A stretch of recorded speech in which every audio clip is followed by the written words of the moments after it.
As you stroll through the streets of Jerusalem, both large and small, it's not hard to see that King David from history is still closely connected to this city today. Jerusalem is also called the City of David, but where does this name come from?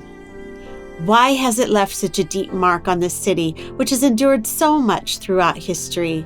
The answer can be found in the book of Chronicles. From 1 Chronicles chapter 10 to the end of the book, we come face to face with David.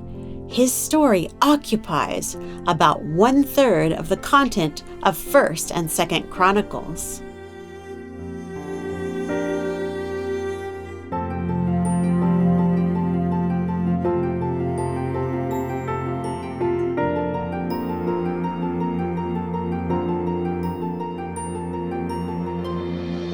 Chapter 10 begins with the fall of the Saulite dynasty, marking the start of the Davidic dynasty. On Mount Gilboa, southeast of the Jezreel Valley, a fierce battle takes place.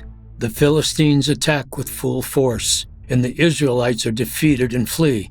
King Saul and his 3 sons tragically died or killed. Saul was Israel's first anointed king, yet his life ended in tragedy. The author of Chronicles explains the reason for his death.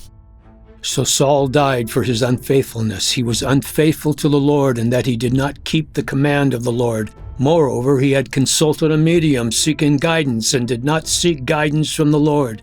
Therefore, the Lord put him to death and turned the kingdom over to David, son of Jesse. The key is in his attitude toward God. Israel's king was supposed to lead the people in reverence for God and obey his law. But Saul failed to do this. As for Saul's son, Ishbosheth, who proclaimed himself king after Saul's death, was not God's anointed king, and so his rivalry with David is passed over by the author.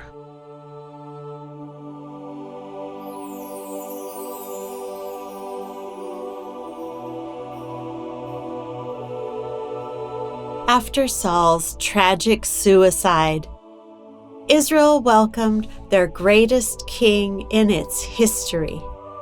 David's kingship was widely anticipated and embraced by the people. First, David was chosen and anointed by God to be king. Additionally, David's gifts, particularly in military leadership, were evident.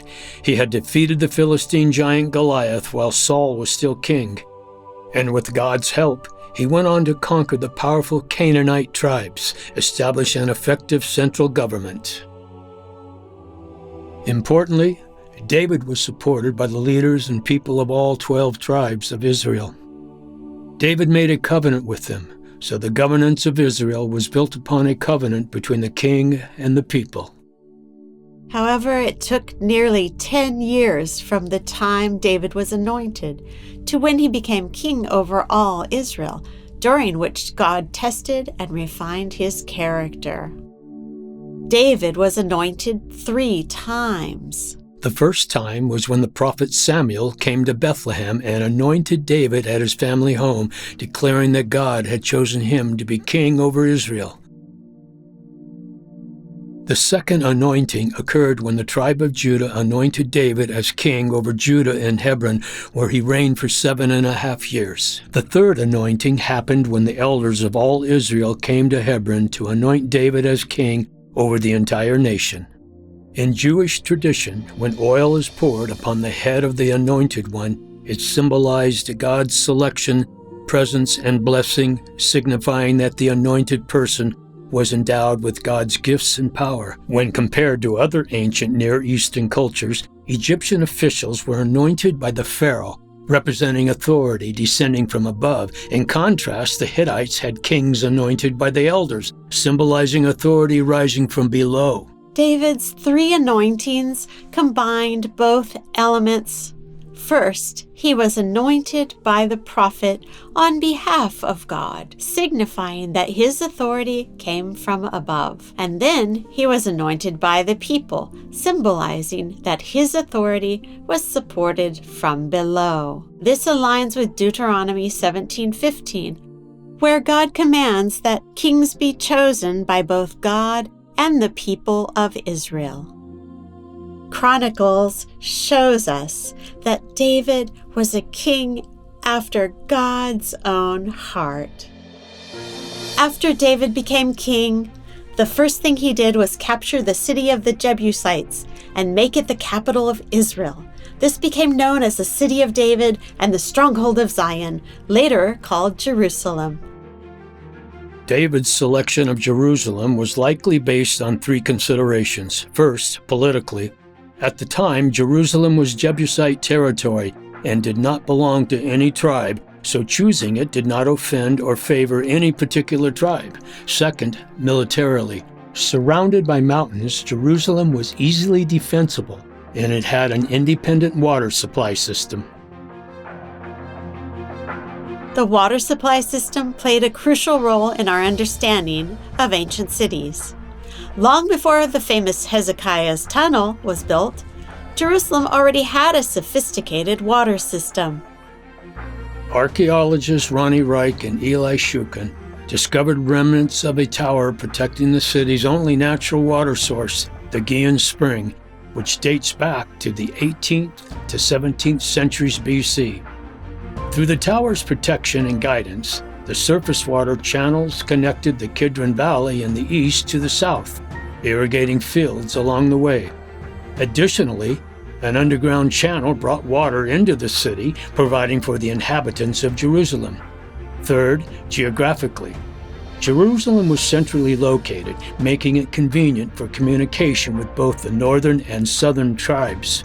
Indeed, Jerusalem later became the political, economic, and religious center of Israel.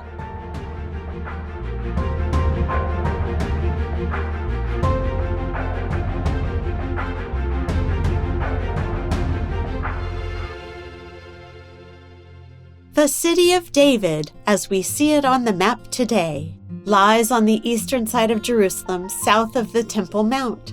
This small area of 40,000 to 50,000 square meters is packed with historical relics. Searching for traces of King David in this area has been a hot topic in biblical archaeology. Two significant archaeological discoveries have been made on the northern edge of the City of David, both related to King David. One is the stepped stone structure, a massive and complex stone stairway thought to be part of the Jebusite city's defense system.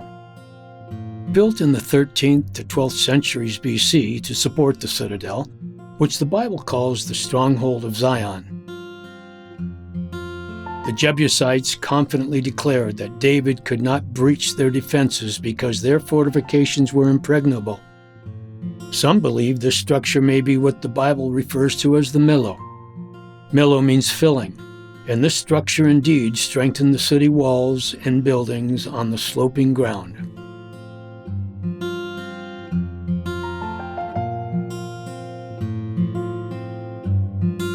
In 2005, archaeologist Eilat Mazar discovered another structure built from massive stones atop the stepped stone structure, and it's named the Large Stone Structure.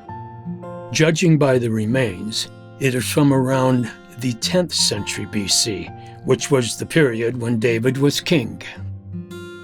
Could this be part of the palace David built? The answer remains uncertain, but much evidence points to the possibility that David's palace was built on this very site.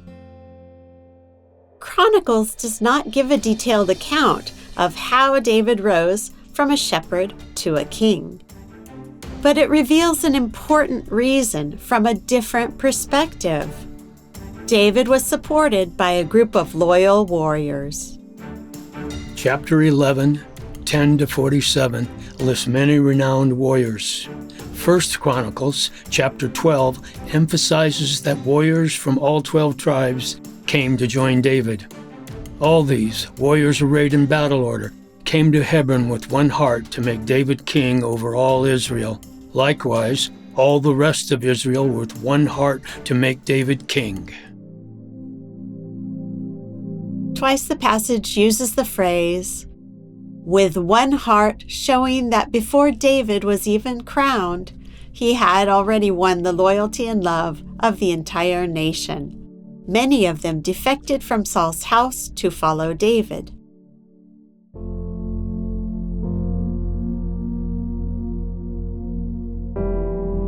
After establishing his kingdom and making Jerusalem the capital, what was David's top priority?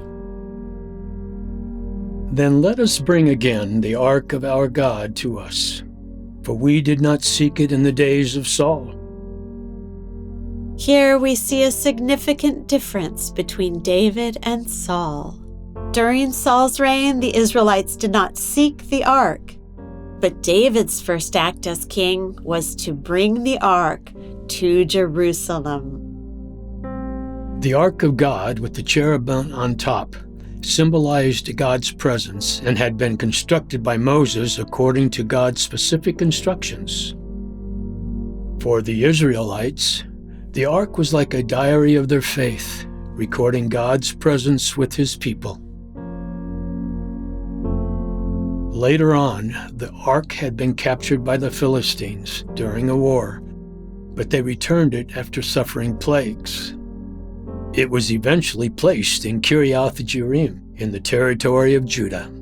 With the support of all Israel, David quickly took action using a new cart to transport the ark, accompanied by music and a grand celebration. However, the joyful procession soon turned to sorrow when the oxen stumbled and Uzzah reached out to steady the ark, only to be struck dead by God. David was troubled, afraid, and confused. What had they done wrong to bring about such a tragedy? Fearing further mistakes, David temporarily placed the ark in the house of Obed-Edom, where it brought blessings to his household.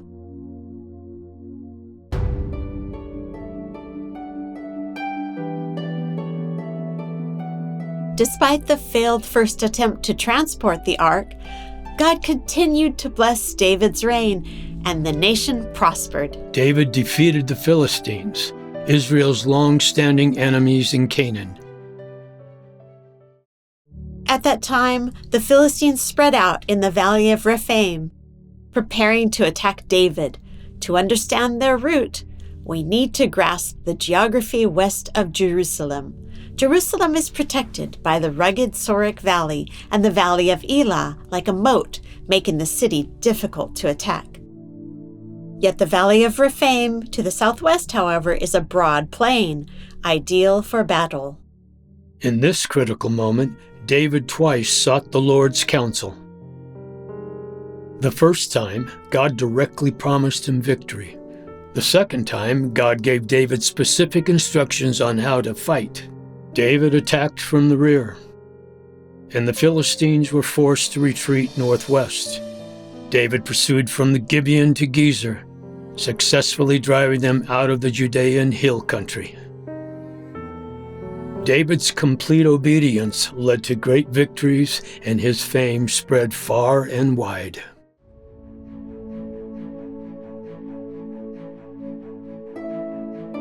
Despite God's abundant blessings, David never forgot the ark of God. Instead, he realized that the ark must be transported according to God's original instructions to Moses, not in the way the Philistines had done. God is holy and must not be treated casually. So David prepared carefully before attempting to transport the ark again. This time, David meticulously planned the ark's transportation, prepared a tent, instructed the Levites to consecrate themselves, and allowed only the Levites to carry the ark on their shoulders, all in accordance with the law of Moses. David also prepared a grander worship procession than before, with Levite singers and musicians using various instruments. With joy, the people brought the ark into the city, David wearing a linen ephod as a royal priest.